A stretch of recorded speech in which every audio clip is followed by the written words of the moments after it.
Ce forum s'articulera autour de 4 interventions, avec tout d'abord Catherine Lemorton, pharmacienne, réserviste et responsable de réserve sanitaire à Santé publique France, puis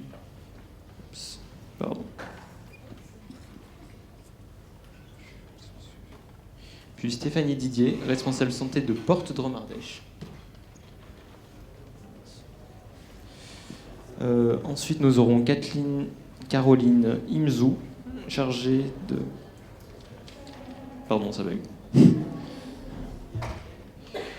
Chargée de mission formation à filière de santé maladies rares, déficiences, maladies rares du neurodéveloppement et déficiences intellectuelles. Et enfin, nous terminerons avec Doc & Doc, avec Pauline Delestre, chargée de communication. Je laisse la parole à Santé publique France. Bonjour à toutes et à tous. Donc, pour rappel, Santé publique France, c'est l'Agence nationale de santé publique qui vous envoie régulièrement les messages de santé publique à retranscrire et à relayer auprès des gens dont vous avez la charge en tant qu'interne et futur médecin. La réserve sanitaire était connue sous le nom avant DEPRUS, peut-être que pour certains et certaines ça vous parle. C'était l'établissement de préparation et réponse aux urgences sanitaires, né en mars 2007 après la crise du chikungunya, qui avait montré que l'offre de soins existante n'arrivait pas à absorber la demande par rapport au chikungunya. Donc cet EPRUS est né. En 2016, il y a eu fusion des agences, INVS, INPES, ça doit vous parler, je pense, et l'EPRUS. Et donc dans cet EPRUS, il y avait la réserve sanitaire, on est devenu en tant que tel réserve sanitaire, et l'établissement pharmaceutique responsable des stocks stratégiques de l'État.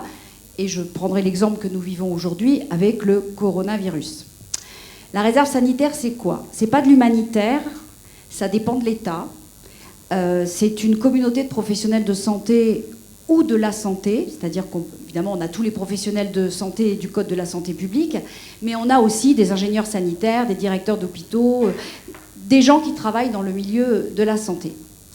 Cette réserve, c'est l'État qui la gère, qui l'anime via Santé publique France, et cette réserve, elle est faite pour intervenir dans des situations sanitaires exceptionnelles, j'insiste. On n'est pas là pour pallier les grèves, les mouvements de grève quand vous n'êtes pas content de vos conditions de travail à juste titre. On n'est pas là non plus pour répondre aux déficits structurels de l'offre de soins. On est vraiment sur des SSE, situations sanitaires exceptionnelles. Alors, c'est sur volontariat. Les internes en médecine, vous êtes évidemment très attendus. Notre vivier de professionnels de santé souffre des mêmes carences que l'offre de soins habituelle dans notre pays. Donc nous manquons de médecins, nous manquons bien sûr d'internes en médecine, nous manquons de sages-femmes, nous manquons d'IBOD, d'IAD, de pharmaciens. Voilà. Après, des infirmiers, on en a beaucoup, mais de toute façon jamais assez, mais c'est pas la profession qui nous manque le plus. Donc on intervient comment? Soit on est saisi, par le ministère de la Santé, le ministère de la Santé sort un décret, par exemple sur le coronavirus, où nos réservistes actuellement sont déployés dans les sites de confinement des rapatriés qui viennent de la région de Wuhan en Chine et sont dans les terminaux de Roissy-Charles de Gaulle à la sortie des avions, des gens qui viennent de là-bas pour expliquer les mesures barrières, distribuer des flyers, distribuer des masques et détecter éventuellement quelques symptômes qui pourraient faire penser que. Et donc on les oriente au 15 et là ils sont testés. Bon, pour les quelques-uns qui ont eu des symptômes, ils étaient tous négatifs.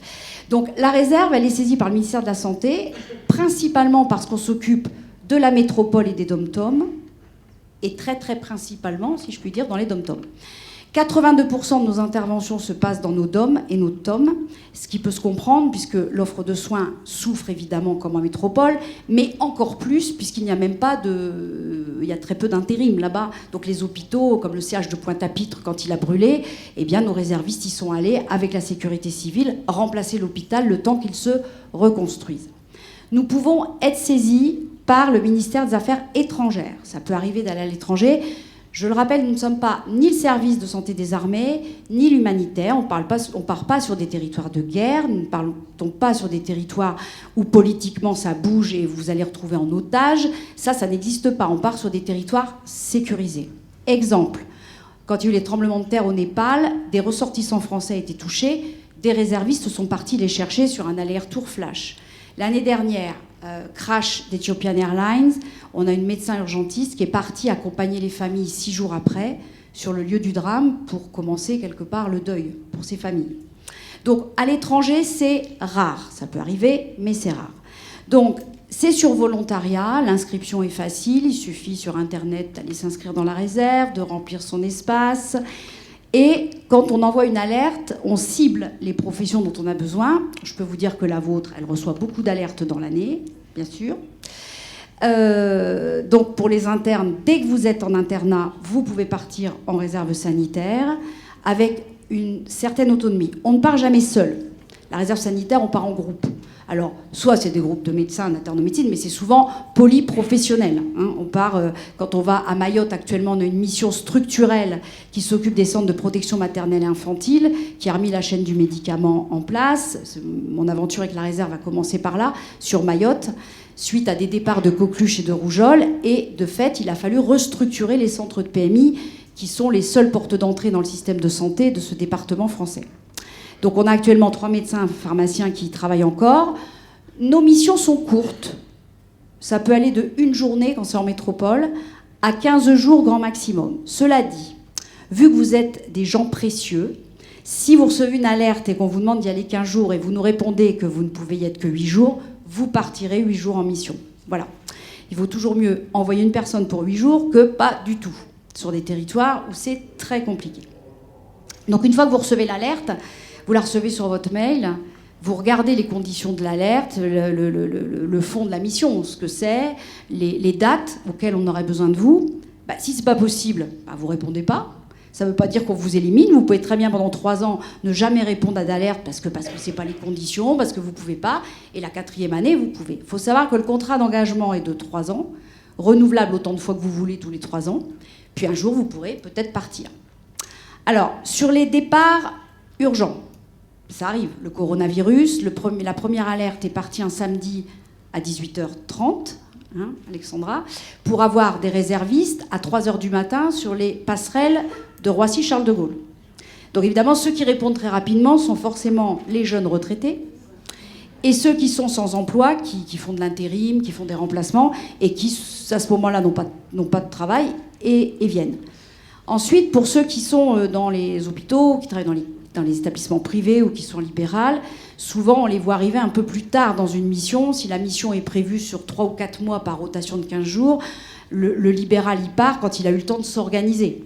Sur le Mayotte, sur les PMI, on a commencé à voir les libéraux, sages-femmes, médecins arriver au bout de 2 mois de mission. Le temps de se trouver. Moi, j'étais pharmacienne libérale, donc je connais un peu le monde libéral. C'est sûr qu'il faut avoir le temps de se faire remplacer si on veut y aller. Donc, c'est sûr que sur des missions structurelles, le libéral, il a plus de chances de pouvoir partir que sur un départ immédiat dans les 48 heures. Donc, je répète, on vous envoie sur des lieux sécurisés. Une fois que vous êtes dans notre vivier, vous avez des formations possibles. Elles ne sont pas obligatoires, elles sont fortement conseillées. Vous avez une journée d'information régionale. On a une formatrice qui, tous les ans, fait le tour des régions. Et vous, une fois que vous avez votre espace réserviste, vous avez le catalogue des formations, des journées d'information, et vous vous y inscrivez. Il faut savoir que ce n'est pas du bénévolat, vous êtes rémunéré. Donc voilà, passons tout de suite, comme ça vous le saurez. Pour un interne, c'est 250 € bruts par jour. Et quand vous partez en mission, tout est pris en charge. Vous n'avez aucune avance d'argent à faire. Que ce soit les hôtels, l'avion, le train, location de voiture, tout ce qui est hébergement et déplacement, tout est pris en charge par la réserve sanitaire. C'est quand même une épine qu'on enlève du pied quand même pour certains et certaines. Bien, une fois que vous êtes dans ce vivier de réservistes, vous avez des formations en présentiel. Exemple, on forme pour Ebola. Si de nouveau on est obligé d'y aller comme en 2014-2015, on a une journée de formation habillage-déshabillage pour vous faire partir, si nécessaire, le plus rapidement possible, puisque vous serez prêts. Ensuite, on a une formation aux cellules interministérielles d'aide aux victimes en cas d'attentat. Et nous, on forme dans la réserve les chefs de salle dans ces CIAV, cellules interministérielles d'aide aux victimes. C'est ces numéros verts que BFM, LCI passent en boucle quand il y a ce genre de drame. Et là, vous êtes formés pour aller organiser une cellule d'écoute Alors là, ce sont des missions de 2-3 jours, évidemment, au ministère de l'Intérieur. Donc c'est vraiment très divers. Les missions sont très diverses, mais je le répète, c'est toujours situation sanitaire exceptionnelle. Par exemple, l'été dernier, il y avait un départ de rougeole dans les camps de Rome, dans la métropole de Nantes. Eh bien, nous avons envoyé par rotation de 15 jours pendant 2 mois des infirmiers et des médecins, avec évidemment la difficulté parfois d'approcher certaines communautés. Bon, et là, on a des associations qui nous aident. Ce début d'épidémie a été arrêté quasiment instantanément. Pour ceux qui auront encore un doute sur la vaccination, je n'imagine pas dans cette salle, mais en dehors de cette salle, c'est vrai que la vaccination, évidemment, a tous ses atouts. On connaît la balance bénéfice-risque.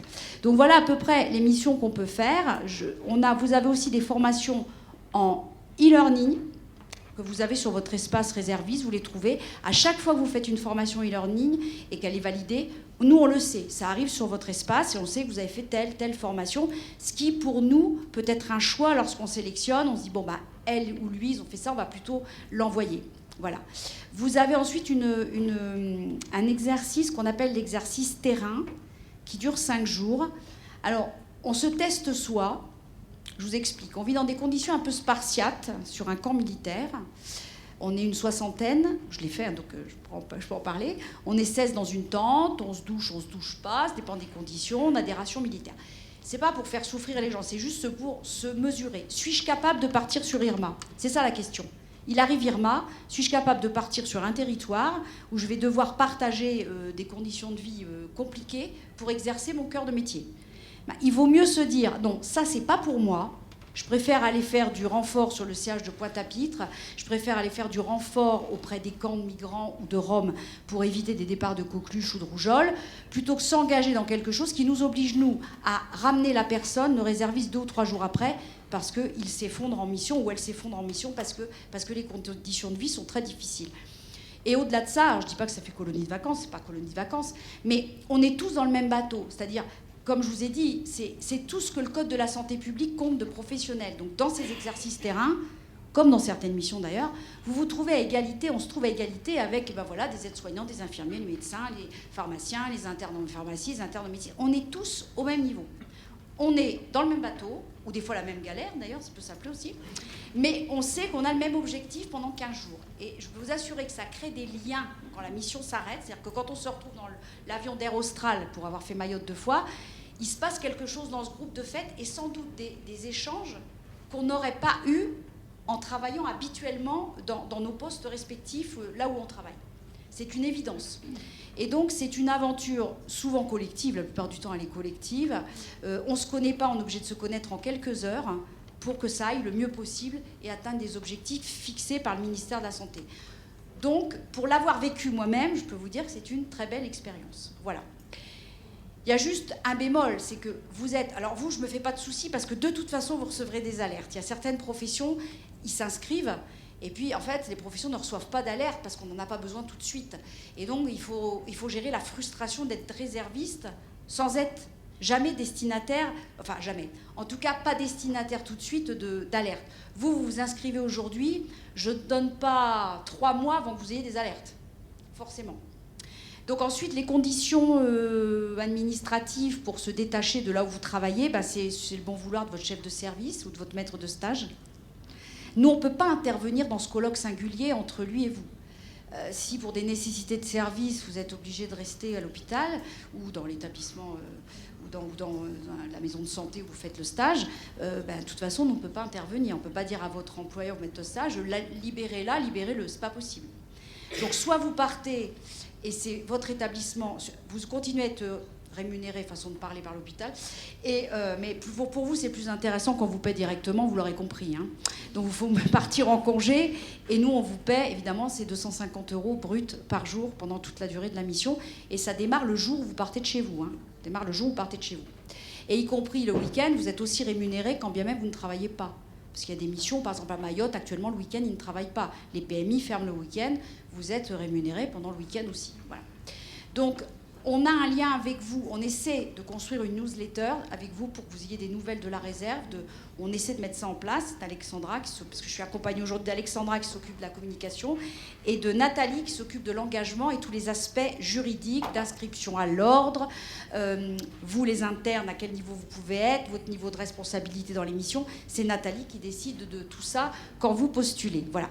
Donc il faut savoir que l'équipe de la réserve sanitaire elle-même, c'est juste 8 personnes. Je dis bien 8 personnes pour gérer 21 000 réservistes, toutes les missions, les préparations, les réservations, les sélections. Donc c'est beaucoup, beaucoup de travail. Aujourd'hui, nous sommes noyés sous le coronavirus. Quand je dis noyés, c'est noyé. Voilà. On n'a plus de week-end depuis 4 semaines. On travaille jusqu'à tard le soir. C'est H24, 7 sur 7. Voilà. Donc, mais ça fait partie des joies du métier, si je puis dire, que de répondre à cette demande de l'offre de soins quand elle est saturée, en ne remplaçant pas l'offre de soins existante. J'insiste vraiment là-dessus, on n'est pas un intérim d'État. Il y avait une petite dérive depuis 2-3 ans. C'est pas l'hôpital qui nous appelle, qui dit j'aurais besoin d'un demi infirmier, un quart de médecin, un tiers de pharmacien, 2 tiers de sage-femme. Enfin, non, c'est fini ça. Maintenant, les ARS, elles sont obligées de remplir un imprimé, de motiver la demande, tout ce qui a déjà été mis en place pour en arriver à demander à ce que la réserve sanitaire intervienne. Par exemple, exceptionnellement, on a accepté à Mulhouse, je ne sais pas s'il y a des gens de Mulhouse, de la région, mais on a accepté d'envoyer des réservistes pour éviter que les 2 lignes de SMUR ferment. Si on n'avait pas envoyé des médecins, les 2 lignes de SMUR, et j'allais terminer là-dessus. Donc c'est l'exception de venir comme ça, quelque part, remplir une offre de soins qui est en carence. Normalement, c'est des SSE tels que je vous les ai expliqués. Voilà, j'ai fini, monsieur.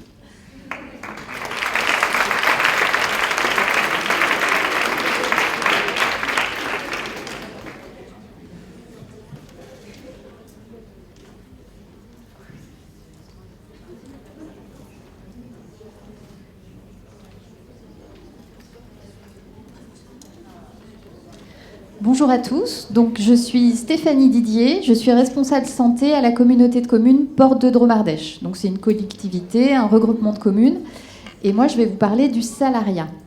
Alors on pensait que depuis quelques années le salariat était un peu plus connu de vous, des internes, et on se rend compte que encore pas tellement, même si vous l'aurez vu si vous êtes baladé un petit peu sur les stands, que c'est de plus en plus proposé, notamment par les départements. Donc nous on est sur une échelle un petit peu plus petite, puisqu'on est sur 35 communes. Alors, il y a eu un petit souci, je pense, de... C'est bon. On est sur 35 communes et on a donc un projet de centre de santé. Donc, pour vous évoquer un petit peu le salariat, on va vous parler de notre projet. Donc, qui va ouvrir début d'année prochaine, qui rassemblera dans l'idéal 3 à 4 médecins généralistes, 1 ou 2 infirmières, une diététicienne, un psychologue, un orthophoniste, une sage-femme. Et tous ces personnels de santé, toutes ces professions de santé seront salariés par la communauté de communes. Donc ça ouvre en janvier, en quartier politique de la ville, donc évidemment un établissement tout neuf, dans lequel interviendront aussi des travailleurs sociaux, parce que vous le voyez peut-être sur vos terrains de stage, les médecins de plus en plus prennent du temps, surtout dans certains territoires, pour s'occuper de questions de santé et donc de questions sociales, et ont donc moins de temps pour vraiment la consultation, s'occuper de problèmes médicaux, ce qui est quand même à la base votre métier. Donc là, ce sera dédié à une équipe spécialisée. Pour info, il y aura aussi une crèche accolée au bâtiment et 2 logements pour faciliter l'accueil de remplaçants, parce que c'est important aussi pour faire tourner une structure, et les internes. Alors, je ne sais pas pourquoi ça apparaît comme ça. Donc, le territoire, on est à cheval sur la Drôme et l'Ardèche. On est à peu près à 1 heure de Saint-Étienne d'ici. On est à 45 minutes de Lyon et à 30 minutes au nord de Valence. Donc, c'est un territoire qu'on nomme, nous, semi-rural. Les plus grosses communes, comme Saint-Rambert-d'Albon, c'est 6500 habitants. Donc, ce n'est pas de la grosse ville, c'est une petite ville, mais avec tous les services de proximité qu'on est en droit d'attendre, parce qu'on est quand même dans la vallée du Rhône, pour ceux qui connaissent, l'autoroute A7, la nationale 7, le train qui va à Marseille, la gare TGV à une 30aine de minutes.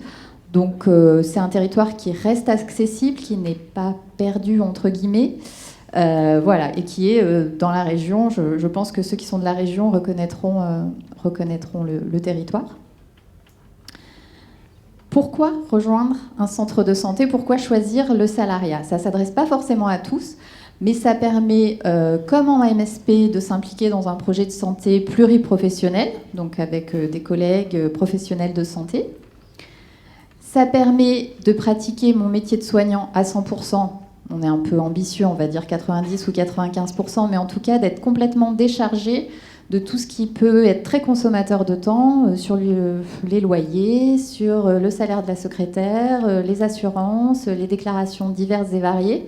Donc évidemment, vous continuerez de vous occuper de la cotation, du projet de santé, de choses mais qui font partie du métier, mais tout ce qui est vraiment annexe, ce sera dédié à une équipe soit au centre de santé, soit à la communauté de communes, puisqu'on a déjà des équipes RH, des équipes informatiques, toutes ces choses-là, il y aura un réel accompagnement de notre part. Évidemment, un des gros arguments, je sais, auxquels beaucoup sont sensibles, c'est arriver à conserver un équilibre entre vie personnelle et vie professionnelle, ce qui est un peu plus difficile quand on est en libéral, notamment dans certaines régions ou dans certaines formes de cabinets. Là, vous choisissez en fait. Nous, on n'oblige à rien. Vous pouvez travailler 2 jours par semaine, vous pouvez travailler 35 heures, ou vous pouvez travailler 40 heures.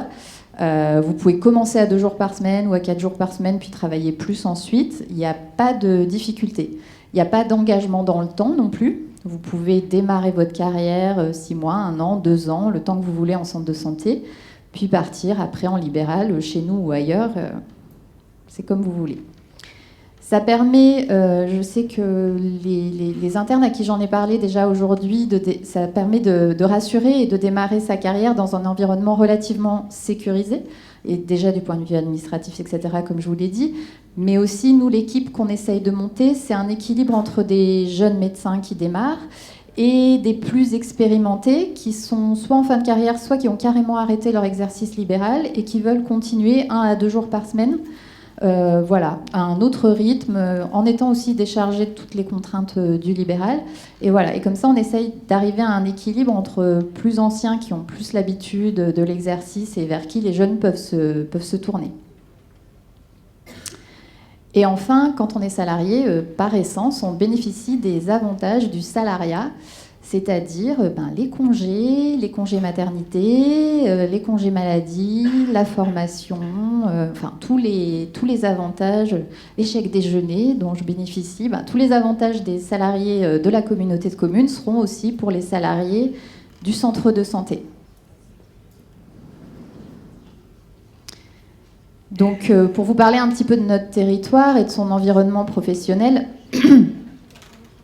on a un territoire qui a conservé un petit hôpital, donc à Saint-Vallier, la ville-centre de la communauté de communes. Et à 30 minutes autour, on a 3 hôpitaux avec des services là, complets de chirurgie, etc. Donc vous n'êtes pas perdu dans la nature du tout. Un réseau dynamique d'acteurs type mutuelle, ADMR, etc., des centres de soins infirmiers. Et les retours qu'on a, puisqu'on rencontre très très régulièrement les internes qui sont en stage sur notre territoire, c'est que la patientèle est plutôt facile. On est dans un environnement rural et semi-rural, donc encore avec des habitudes et un respect, j'allais dire, du médecin type médecin de famille. Et donc la collectivité, forcément, est assez proactive sur le sujet, avec notamment la signature d'un contrat local de santé l'année dernière, avec plein d'autres actions dont je ne suis pas là pour vous parler, mais que je pourrais expliquer plus tard. Je vais aller assez vite sur le cadre de vie, parce que tout le monde vous vend un peu son cadre de vie. On est dans un territoire semi-rural, au pied des vignes, en vallée du Rhône, avec évidemment des villages et des petites villes à taille tout à fait humaine. Mais aussi un territoire très dynamique du point de vue économique, avec un taux d'emploi en croissance, des très grandes entreprises, des services, des équipements. C'est pas du tout une difficulté par rapport à ça. Et ce qui marche aussi, c'est les prix de l'immobilier. Quand on vient par exemple de Lyon, etc., voilà, c'est une qualité de vie, en tout cas pour les jeunes médecins qui s'installent aujourd'hui chez nous, c'est ceux qu'ils recherchent aussi. Alors, je sais que certains sont un peu tôt dans le cursus, mais en tout cas pour certains, quand ils ont fini leurs études, ils étaient bien à Lyon, ils étaient bien à Saint-Étienne, il n'y a pas de souci, mais pour s'installer vraiment, élever une famille, c'est parfois intéressant de bouger un peu. On est une communauté de communes, donc on gère aussi les crèches, les centres de loisirs, enfin, tout ça. Et notre idée, c'est vraiment d'être sur un accompagnement personnalisé. Pour vous dire, un des médecins qu'on a rencontré cherchait une maison avec 6 chambres. Et ben, je me suis fait une alerte pour lui trouver une maison avec 6 chambres. On ne fait pas des ponts d'or, des choses exceptionnelles, mais on est sur de l'accompagnement personnalisé pour répondre au mieux aux besoins à la fois sur l'exercice professionnel des jeunes médecins que sur leur installation personnelle. Voilà, leur essayer de répondre au mieux à la carte. Si vous avez d'autres questions, on a un grand stand tout rose dans la grande salle. Merci.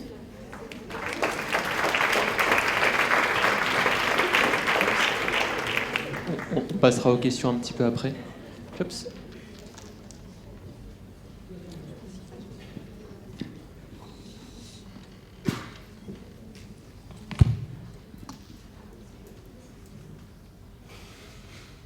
Alors on va changer complètement de sujet, puisque moi je viens vous parler de filière de santé maladies rares. Donc ça va être aussi l'occasion, et en préambule, de vous parler de l'accès aux soins des personnes en situation de handicap, en faisant un petit focus sur les personnes en situation de handicap intellectuel, puisque je vous engage à aller regarder l'enquête Handifaction, et de consulter la charte Romain Jacob, qui est assez édifiante sur les résultats de l'accès aux soins des personnes en situation de handicap, avec des refus de soins. Et quand on parle de soins courants, donc effectivement tout ce qui va vous concerner vous prochainement, avec des refus de soins et des situations qui sont renvoyées vers l'hôpital, et des parcours de santé et de rupture de parcours de santé qui sont très importantes. Donc ça, c'était le petit préambule. Ça va être le focus, hein, c'est un peu le fil rouge. Qu'est-ce que peuvent vous apporter les filières de santé pour vous aider, ou aider en tout cas le parcours de santé de ces personnes? Donc moi, je suis la chargée de mission formation de la filière déficience, qui est la filière déficience et la filière des maladies rares du neurodéveloppement. Alors pourquoi dans l'exercice professionnel? Parce que... Oh là, pardon, je vais dans l'autre sens peut-être? Non, ah oui, je remonte. Non, je vous vends encore là... J'ai pas de local à vendre, j'ai pas de... Voilà. Voilà. Donc juste un tout petit focus, qu'est-ce qu'une maladie rare? Donc les maladies sont rares, mais les personnes sont nombreuses. Et avec les quelques chiffres que vous pourriez voir là, il y a forcément dans votre patientèle des personnes qui seront touchées par une maladie rare, d'autant plus la déficience intellectuelle.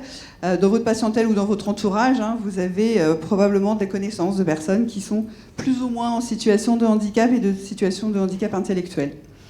Donc c'est la définition même d'une maladie rare, c'est d'une maladie qui touche une naissance, moins d'une naissance sur 2000. Donc il y a, alors pour un petit exemple, la trisomie 21 est devenue une maladie rare du fait du dépistage anténatal, mais il y a quelques syndromes très particuliers où vous avez 10 personnes qui sont atteintes, donc ça peut être de l'extrême, hein, qui sont atteintes en France, et voire 10 personnes dans le monde. Mais sinon, c'est 7000 maladies à ce jour, 3 millions de personnes concernées. Donc si vous faites les parents, l'oncle, les tantes, les aidants, vous voyez qu'on est à beaucoup plus de monde, et ça représente plus de personnes sur la population française. La moitié des enfants de moins de 5 ans, 10% des décès, 80% sont d'origine génétique. Et puis, la plupart, souvent, sont sévères et chroniques, ça j'y reviendrai après. Et il y a des déficits qui s'accumulent au déficit de départ. Juste très rapidement l'historique, les filières de santé sont issues de 3 plans maladies rares successifs. La première qui viennent que les maladies rares sont un enjeu de santé publique, avec la labellisation de centres de référence. Donc c'est des équipes, notamment neuropédiatriques, hein, qui ont une activité dédiée, en plus de leur activité quotidienne, du tout venant, on va dire, dédiée aux maladies rares. Puis ensuite, il y a eu la structuration aux filières de santé. Je vous en dirai un tout petit peu plus après qu'est-ce qu'une filière de santé et ses missions. Et le dernier plan qui est avec un focus sur le diagnostic et un traitement pour chacun dans les maladies rares. Donc le périmètre et les missions des filières de santé. Donc une filière recouvre un champ large et cohérent de maladies rares, soit proches par leur manifestation, soit leurs conséquences ou leur prise en charge, ou responsables d'une atteinte d'un même organe ou système. Donc en France, il y a 23 filières de maladies rares qui dépendent de la DGOS et qui sont un financement par la DGOS. On a 3 missions principales. L'amélioration du parcours de soins des personnes qui sont atteintes. Et vous verrez un tout petit peu plus tard avec l'exemple de la filière déficience, le maillage territorial qui a été instauré par les différents plans maladies rares. Le développement de la recherche, donc les équipes hospitalières sont dédiées, mais pas que hospitalières, parce qu'on développe aussi des programmes de recherche en sciences humaines. Et puis le soutien à la formation, à l'enseignement, la formation et l'information. Et c'est de ça que je vais vous parler un tout petit peu plus précisément après, puisque c'est ma mission au sein de la filière déficience. Pourquoi aussi dans ce forum sur l'exercice professionnel? Parce que les filières sont un des acteurs que vous allez pouvoir mobiliser quand vous avez une situation sur laquelle vous avez un doute. Et dans les autres, tout le panel des autres acteurs, les patients et les associations de patients, bien sûr. C'est trop petit. Le ministère, les acteurs du médico-social, les professionnels de la santé de ville, les plateformes maladies rares, les laboratoires de diagnostic, les sociétés savantes, les équipes hospitalières. Tout ça, on travaille avec toutes ces équipes pour faciliter le parcours de vie des personnes. Plus précisément, donc, la filière déficience, maladies rares du neurodéveloppement. Donc, juste un tout petit focus sur les troubles du neurodéveloppement. Donc, c'est un défaut de développement des compétences cognitives attendu lors du développement psychomoteur et affectif de l'enfant. Donc, vous voyez que oui, vous voyez. Oui. Les troubles du neurodéveloppement, en fait, c'est une définition qui est relativement récente, 2013, et qui s'affine de plus en plus, qui regroupe donc tous les plusieurs troubles. Les déficiences intellectuelles que l'on va avoir tendance, et qui actuellement, la dénomination change et évolue vers les troubles du développement intellectuel, les troubles de la communication, les troubles du spectre de l'autisme, les déficits attentionnels, l'hyperactivité, les troubles spécifiques des apprentissages, les fameux 10 et multi-10, les troubles moteurs et tous les autres troubles du neurodéveloppement. Ça touche entre 5 et 10% des enfants. Ces troubles du neurodéveloppement, bien sûr, tous ne sont pas d'origine rare, mais ça, comme dans la proportion, il y en a quand même beaucoup.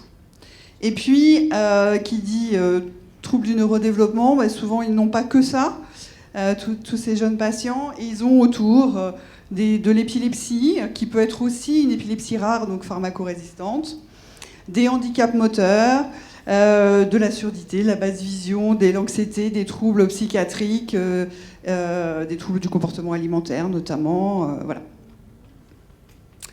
Donc la filière déficience, on est focalisé sur la déficience intellectuelle légère au polyhandicap, donc on a quand même un spectre assez large d'expertise. Et puis avec 2 approches qui sont la première, tout ce qui va être un diagnostic, alors dans l'autre sens même, plutôt une évaluation fonctionnelle, c'est-à-dire et qui va vous concerner en première ligne, puisque c'est vous qui allez être avec les outils que l'on va vous mettre à disposition dans le dépistage, dans la recherche des premiers signes, dans l'écoute des parents, qui vont vous dire « mais je ne comprends pas bien, mon enfant, là, j'ai l'impression qu'il ne se développe pas comme son petit cousin, est-ce que c'est normal ?» Et c'est vous qui allez entendre ces inquiétudes et les écouter, les évaluer avec ce qu'elles ont de tout à fait objectif et de moins objectif. Et puis de faire peut-être les premiers accompagnements précoces et de renvoyer, quand vous avez pu un peu cibler les inquiétudes et les confirmer en tout cas, vers des services de neuropédiatrie, vers des CAMS, vers toutes les structures et les plateformes maladies rares qui se développent et qui se structurent aussi. Et puis la deuxième approche qui est parfois concomitante ou qui peut arriver un petit peu plus tard, qui est la recherche de l'étiologie de ce trouble du neurodéveloppement, quelle est à l'origine de ce trouble. Les deux se font souvent en parallèle et l'approche fonctionnelle est intéressante parce qu'il ne faut pas attendre forcément d'avoir un diagnostic étiologique avant de mettre en place des accompagnements précoces type psychomotricien, orthophoniste. Et puis ça débouche en tout cas sur la filière sur après une approche syndromique. Donc, c'est-à-dire que sur un syndrome particulier, il y a avec tous les variants des personnes, hein, bien sûr, possibles. Des choses très, très décrites et qui vous permettent d'orienter les accompagnements et la prise en charge et le parcours et puis donner des éclairages sur le possible parcours de vie de cet enfant. Je dis enfant, mais de plus en plus, on est aussi sur l'accompagnement de la transition de passage de l'enfance, hein, à l'âge adulte, puisque dans le handicap de façon globale, les personnes sont de mieux en mieux soignées quand même, et elles arrivent à l'âge adulte, ce qui n'était pas le cas il y a encore quelques années, et que du coup se pose la question de comment on accompagne. Et là aussi, vous êtes des acteurs importants de comment on accompagne ces personnes qui vieillissent avec un handicap, quel qu'il soit, notamment intellectuel. Le réseau des filières de santé, alors pour la nôtre, mais sur les 23, voilà, vous voyez qu'on a donc 27 centres de référence et 79 de compétences. La grosse différence, c'est le financement. Ce qui fait quand même une différence, mais pas dans la qualité de la prise en charge, mais pour les équipes, ça fait une grosse différence. Les centres de référence ont une dotation complémentaire pour leur activité dédiée aux maladies rares. Les centres de référence n'en ont pas. Mais ça vous permet de voir que sur les 5 thématiques de notre filière, qui sont les déficiences intellectuelles de cause rare, les épilepsies rares, les maladies rares à expression psychiatrique, les malformations et maladies congénitales du cervelet et les syndromes Prader-Willi et apparentés, on a une représentation à peu près partout en France, où il y a un trou, hein, il y a quand même un trou un peu au centre, voilà. Mais sinon, ça permet à des familles qui habitent Marseille de ne pas être obligées d'aller consulter le spécialiste à Paris, mais qui peut trouver au moins un premier niveau de consultation pour une situation complexe près de chez lui. Alors, le but de mon intervention, c'était aussi de vous présenter ce que l'on peut faire pour vous aider, pour accompagner ces personnes. Donc, il y a tout ce qui est la mission formation et information, donc, avec la production. Alors, depuis 3 ans maintenant, je suis chargée d'accompagner la production de ressources qui est mise à disposition de façon tout à fait libre sur le site de la filière, de ressources qui va traiter alors, des syndromes très particuliers, qui sont quand même relativement fréquentes dans notre champ, mais aussi la déficience intellectuelle au sens un peu plus large, les troubles du neurodéveloppement aussi de façon un petit peu plus large, qui permettent, et vous, d'être de ressources d'information. Alors j'ai entendu ce matin sur l'atelier comment se former, enfin la formation tout au long de la vie, la dernière intervention sur où trouver des informations qui soient scientifiquement valides. Le site de la filière en fait partie, toutes les ressources que l'on met à disposition sont créées avec nos experts, avec les médecins de référence, et donc les données sont à jour et les recommandations sont à jour. Elles sont aussi construites avec les familles et les associations de familles, parce que c'est important aussi que vous puissiez toucher du doigt la réalité des familles, ce qui n'est pas toujours évident. Donc les ressources traitent donc des aspects médicaux et médico-sociaux des troubles du neurodéveloppement au sens large, des métiers qui accompagnent. Alors parfois c'est pas forcément évident d'expliquer la différence entre un ergothérapeute, un psychomotricien, un orthophoniste. Qu'est-ce qu'il va faire à mon enfant, à quoi ça sert, le neuropsychologue, voilà, parce que c'est un métier qu'on sollicite beaucoup dans notre champ. Qu'est-ce qu'il fait? Voilà. Donc, il y a des petites vidéos qui sont mises, qui durent entre 3 et 5 minutes et qui permettent d'être soit au moment de la consultation, si vous en avez le temps, soit en tout cas de donner aux familles en disant allez voir, vous aurez une indication de ce métier. C'est en construction permanente, hein, on ajoute régulièrement des ressources. Le témoignage alors la présentation, oui, voilà. Le témoignage de parents et de personnes. Alors on a 2-3 minutes, je vais vous passer un témoignage. Donc ce sont des personnes adultes qui sont avec une déficience intellectuelle légère à modérée et qui parlent de leur médecin traitant. Ah, dommage. Bon, dommage, ça marche pas. Alors, si vous voulez le voir, vous venez au stand 23. Je les ai en permanence sur mon ordinateur. Ça tourne, donc je pourrais vous le montrer. C'était intéressant. Le discours, hein, je me fais porte-parole, c'est Il parle trop vite, je comprends pas. Ça va trop vite. Il y a un monsieur qui dit « Ah ben moi, le médicament, le médecin m'avait dit que c'était au cas besoin. » C'est comme ça qu'il le disait. Et moi, je n'avais pas compris que c'était au cas besoin, donc je le prenais tout le temps. Sauf que du coup, maintenant, j'ai des troubles de la mémoire et je ne me sens pas bien. Un autre qui a vraiment des difficultés de parole, qui dit bah, au téléphone, me prendre un rendez-vous, c'est quand même compliqué. M'expliquer, c'est quand même compliqué. Voilà. Bon. Plus, j'ai aussi, qui tourne en boucle, une vidéo sur une maman qui vient en consultation avec son enfant qui est non-verbal, donc qui ne parle pas, et qui utilise plusieurs moyens de communication, notamment nos partenaires Coactis Santé qui font Santé BD, qui sont des supports de communication facilitant les échanges et qui sont au 6A de mémoire. Voilà. Mais vous pourrez aller les voir. Et puis, alors... Du coup, je ne pourrais pas vous le montrer non plus, mais un module de formation en ligne qui est assez court pour l'instant aussi, qui est sur les différents syndromes, donc qui explique les signes cliniques, le suivi médical spécifique, les accompagnements médico-sociaux et les mécanismes génétiques. Donc c'est 5 petites vidéos. Mécanismes génétiques, c'est en plus en dessin.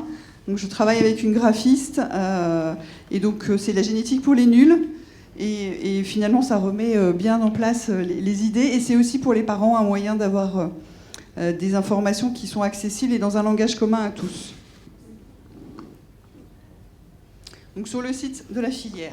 D'autres documents qui peuvent tout à fait vous intéresser, c'est ce qu'on appelle les PNDS, donc les protocoles nationaux de diagnostic et de soins, qui sont disponibles sur le site Orphanet et qui sont aussi sur notre site. Et donc, qui explique comment on fait le diagnostic et la prise en charge de certaines maladies rares. Surtout, il y a une fiche qui est spécialement dédiée à l'exercice du médecin traitant. Et donc là, vous pourrez trouver des indications sur comment prendre en charge ces personnes. Les dernières qui sont publiées pour nous, voilà, c'est des syndromes un peu particuliers, mais qui permettent de vous donner les directives. Une autre chose, juste avant, que je n'ai pas noté là, vous retrouverez aussi sur notre site le dernier guide de l'HAS sur les troubles du spectre autistique au sein des troubles du neurodéveloppement. C'est avec des grilles de repérage, qui est le dossier et ce document de recommandation de bonne pratique a été notamment élaboré avec notre coordonnateur national, qui est le professeur Vincent Desportes, qui est neuropédiatre à Lyon. Et vous trouverez 3 grilles, donc 2 grilles qui sont assez génériques sur les troubles sensoriels de l'enfant que vous pouvez détecter, les comportements, et après des grilles qui sont par tranche d'âge sur le développement psychomoteur. Vous n'avez juste qu'à cocher oui, non sur le trouble que vous voyez. Et vous avez associé aussi dans ce document un courrier d'adressage au neuropédiatre ou au généticien si jamais vous avez détecté un trouble du neurodéveloppement et que vous avez un doute, ou vers les premiers, les plateformes peut-être territoriales qui vont se développer. Et vous envoyez les grilles et le courrier, et ça va vous permettre d'avoir quelque chose qui est assez formalisé avec des bons repères pour détecter un trouble du neurodéveloppement, qui soit d'origine rare ou pas. Ensuite, vous avez plusieurs choses qui se font en région. Pardon, je vais vous demander de Juste, conclure. oui, 2 minutes, j'ai fini. En région, activez votre veille, parce qu'il y a toujours des choses qui se font sur les thématiques, avec des rencontres autour de l'épilepsie, sur les centres de référence qui font des conférences qui permettent justement de développer. Et on a 2 diplômes universitaires, interuniversitaires, sur la déficience intellectuelle et handicap mental, et sur les troubles et sur le neurodéveloppement.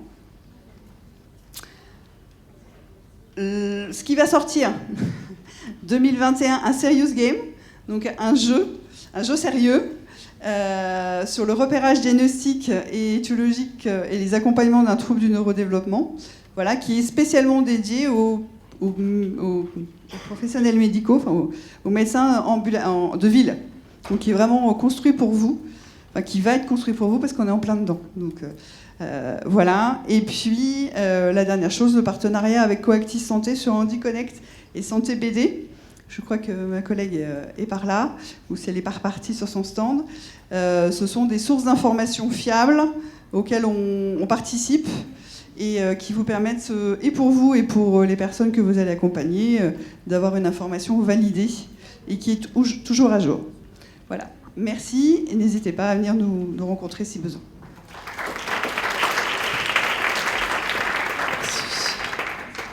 Je laisse la parole à Dog and Doc.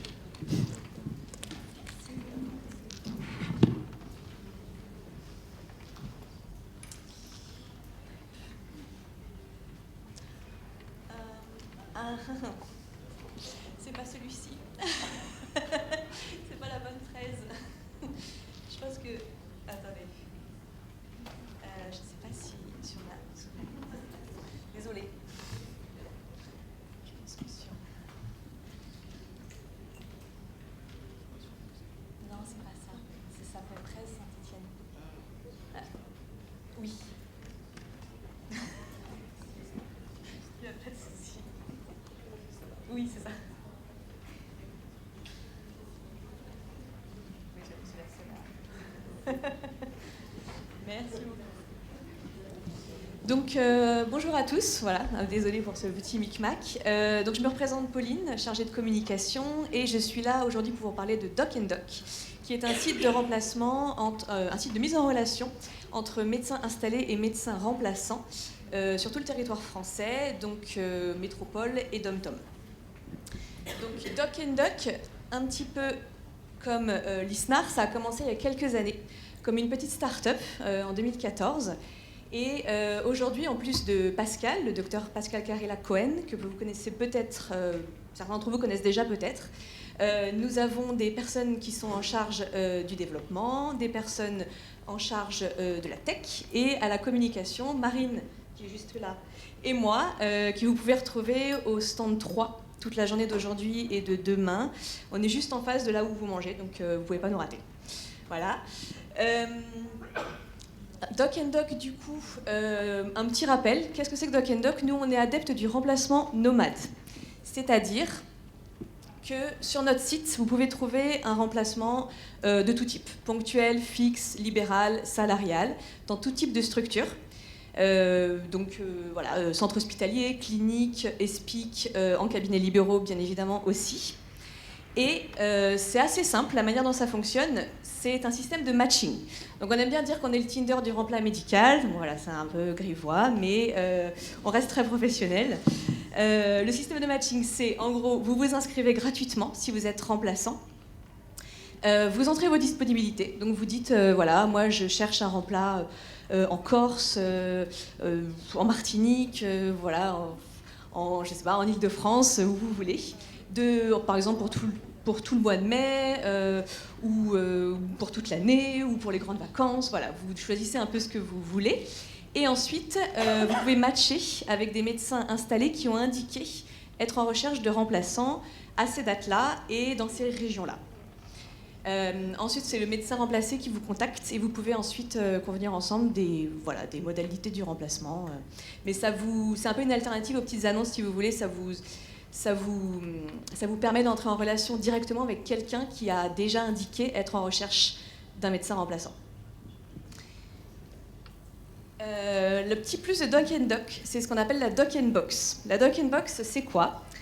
C'est un moyen, voilà, comme vous en parliez, d'aller l'utile à l'agréable un petit peu, c'est-à-dire que vous partez faire votre remplat et vous avez accès à des offres à prix préférentiel. On a des partenariats avec les régions, avec les communautés de communes qui payent du coup à hauteur de 50% certaines activités que vous pouvez faire pendant votre remplat. Donc là, par exemple, je vous ai mis 3 offres en Vendée.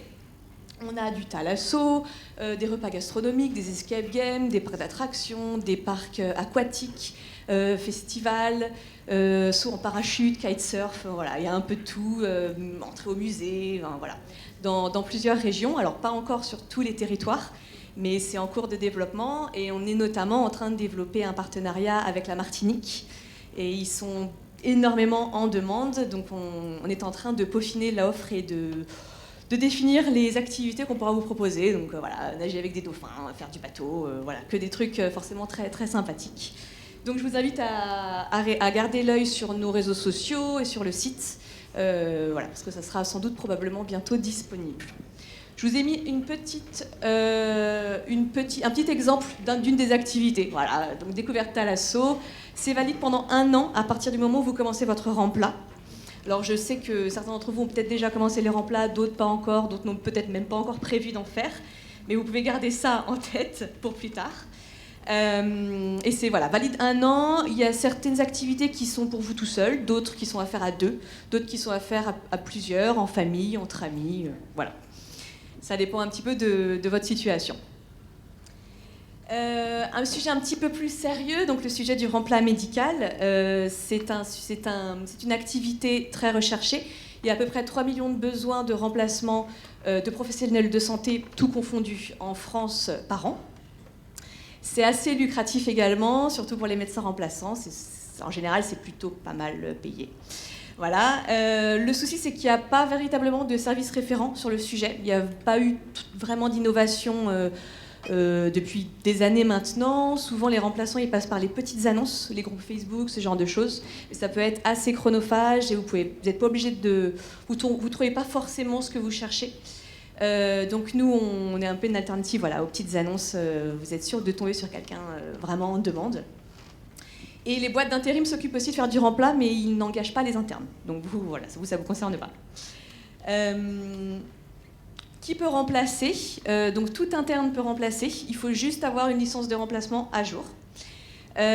Tout médecin thésé non installé également. Il faut juste être inscrit au tableau de l'ordre et être à jour de cotisation. Les médecins installés également peuvent remplacer, mais uniquement dans un contexte d'urgence ou en cas de désert médical. Vous pouvez commencer vos remplats à partir du 3e semestre révolu. Alors je sais que vous n'avez pas forcément beaucoup de temps à ce moment-là dans vos études pour le faire, mais vous pouvez si vous le souhaitez. Et vous n'avez pas besoin d'attendre la notification de l'ordre si vous êtes étudiant pour commencer vos remplats. Le médecin remplacé, très rapidement, lui, c'est essentiel, il ne peut pas continuer à exercer en libéral si vous le remplacez. C'est juste illégal, il ne peut pas, il faut le savoir. Évidemment, il y a des dérogations, toujours en cas de désert médical. Et il peut se faire remplacer en libéral s'il exerce une activité salariale, mais ça doit rester temporaire. Il existe 5 documents super importants, la base essentielle, indispensable pour remplacer. On a la licence de remplacement, du coup, à demander auprès de l'ordre, du Conseil de l'ordre, dont je vous parlais un petit peu plus tôt, l'autorisation de remplacement, le contrat de remplacement, c'est encore une fois super important. Il y a pas mal de remplats qui se font sans contrat. Parfois, les médecins installés ne proposent pas de contrat aux remplaçants. Et si c'est le cas, je vous conseille très fortement d'insister pour faire un contrat parce que ça vous couvre de bien des manières. Voilà, même au niveau, vous saurez, ça vous donne des informations sur la rétrocession, sur plein de détails sur votre remplat. Et voilà, c'est juste obligatoire et légal. C'est la chose à faire. L'assurance RCP, c'est l'assurance responsabilité civile professionnelle. C'est une assurance qui vous couvre en cas de litige avec un patient. Erreur médicale, un problème dans le parcours de soins, ce genre de choses. Voilà, c'est très, très, très fortement recommandé aussi d'y souscrire au cas où. Évidemment, la déclaration à l'URSSAF. Voilà, on sait que c'est la bête noire un peu de tous les médecins. Ça vous donne un peu des boutons. Vous ne savez pas trop quoi déclarer, quand déclarer, quoi mettre de côté. Voilà. Donc, du coup, chez Doc & Doc, on a créé des guides que vous pouvez retrouver sur notre site internet. Je vous donne quelques exemples ici. Donc, des guides sur l'URSSAF, la déclaration à l'URSSAF, sur la déclaration d'impôt, sur l'internat de manière générale, c'est des guides un petit peu humoristiques. Sur le remplacement, le guide du remplaçant, c'est un guide où vous retrouvez toutes les astuces, tous les conseils pour remplacer tranquillement, savoir quoi déclarer, quand déclarer, voilà, être vraiment au top du game du remplacement. Donc vous pouvez les retrouver sur le site internet docanddoc.fr et nous avons des vrais exemplaires en dur avec Marine au stand 3 au grand salon. Vous pouvez venir les consulter si ça vous intéresse, nous poser des questions et j'ai créé des petits quiz que je vous invite à remplir si vous souhaitez en gagner un ou plusieurs, le remplaçant et l'URSSAF. Voilà, si vous souhaitez en gagner, on a des petits quiz. Sinon, ils sont tous sur le site internet. Donc les 10 commandements du remplat, c'est les points à retenir. Voilà, les 10 points à retenir, c'est obtenir et renouveler votre licence de remplacement. Voilà, la première chose. Sachant que la licence de remplacement, elle est valable jusqu'au 15 novembre de l'année universitaire en cours. D'être couvert par une RCP, comme je disais. Vous déclarer auprès de l'URSSAF, bien évidemment. Être à jour de la CPM, auprès de la CPM et de la CARMF. Ouvrir un compte bancaire dédié à votre activité libérale et tenir votre compta à jour, c'est super important. Plus vous êtes réglo, plus vous êtes carré, plus facile ce sera quand vous devrez faire vos déclarations plus tard. Adhérer à INAGA quand vous pouvez plus bénéficier du régime du micro-BNC. Respecter vos engagements auprès du médecin libéral, bien évidemment, du médecin remplacé. Et mettre 36% de vos revenus de côté dès la première année des remplats. Voilà. Apparemment, certaines associations disent, ou certains syndicats disent 50%. Nous, c'est une moyenne, on a calculé à peu près 36%, c'est déjà pas mal pour commencer. Et évidemment, si vous cherchez un remplacement, trouvez votre remplacement sur Doc & Doc. Donc, on vous attend sur le stand 3 avec Marine, encore une fois, si vous avez des questions. Et je vous invite évidemment à nous suivre sur les réseaux sociaux que vous voyez ici, les 4. Et voilà, pour faire un tout petit résumé, Doc & Doc, c'est un site où vous pouvez trouver des remplats, c'est un gain de temps pour vous, des activités en région à petit prix, plein d'astuces pour votre carrière grâce à nos guides, et voilà, l'occasion d'allier l'utile à l'agréable. Merci beaucoup.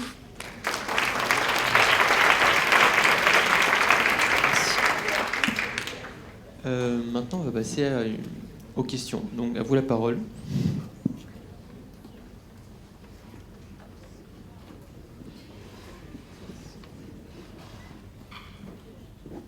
J'ai juste une question pratique. Quand on est remplaçant, est-ce qu'on cotise à la CARMF ?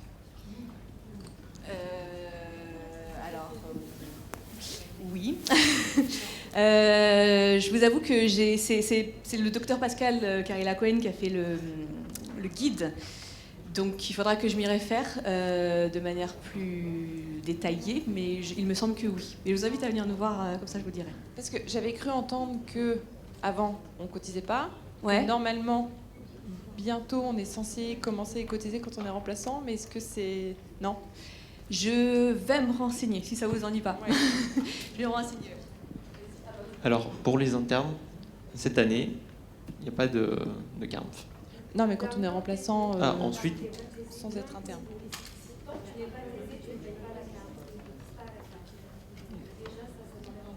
Parce que tu n'as pas fini tes études.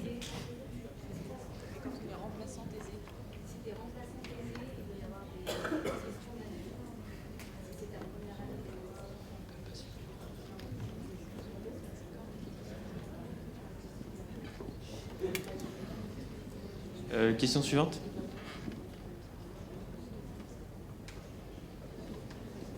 Pas tous à la fois.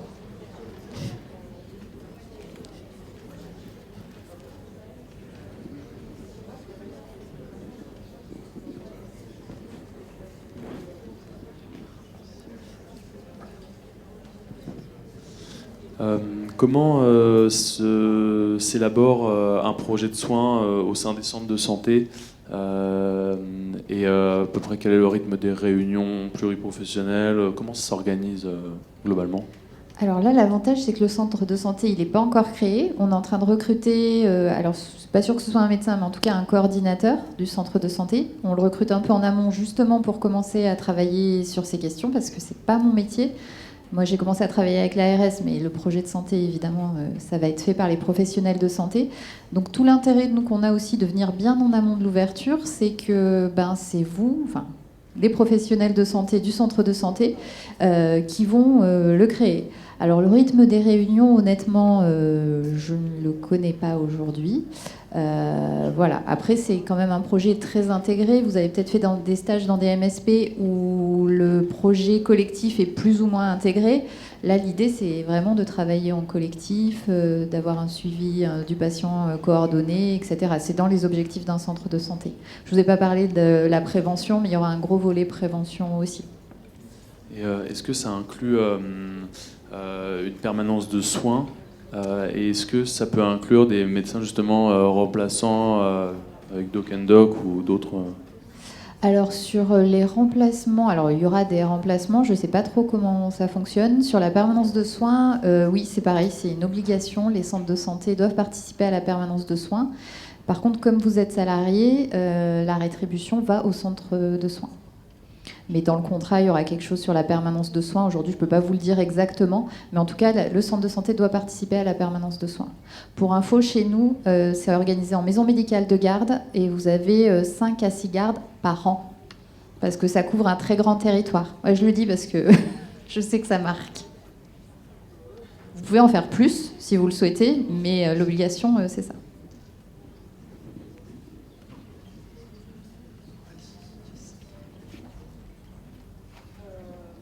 Du coup, bonjour Aurélie de Tours.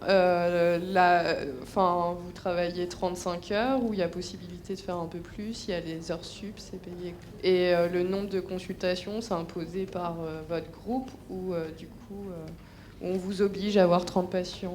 Non, pas du tout. Donc 35 heures, alors c'est comme le salariat, donc je vais peut-être dire une bêtise, mais vous pouvez aller jusqu'à 40, 42 heures, quelque chose comme ça, c'est comme 48, merci. Merci. Donc voilà, c'est vraiment les règles du salariat.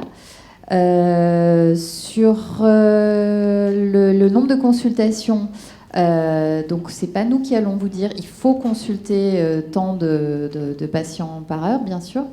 On sait que le rythme moyen dans les maisons de santé qu'on a consultées du territoire et aussi dans les centres de santé, et aussi pour qu'on arrive, alors pas à une rentabilité, même pas forcément à un équilibre, c'est entre 3 et 4 par heure, en moyenne bien sûr. On sait très bien qu'il y a des patients avec qui vous allez passer 45 minutes et d'autres avec qui 10 minutes, un quart d'heure, ça va suffire. Donc on est sur 3 à 4 patients par heure.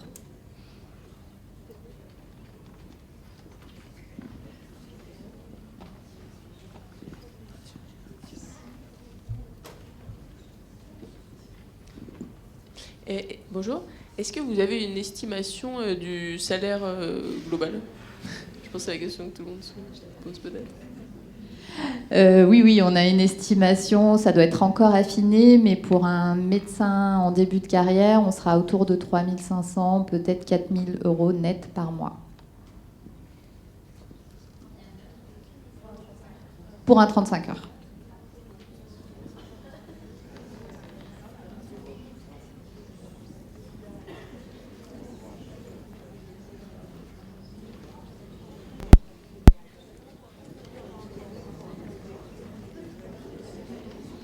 Et est-ce que dans les systèmes de maisons de santé où on est salarié, est-ce qu'il y a aussi le système de garde les samedis matins, pardon?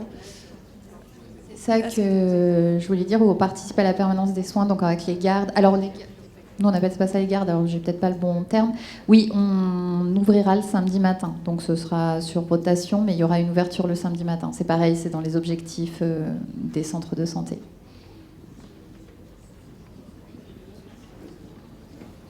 D'autres questions?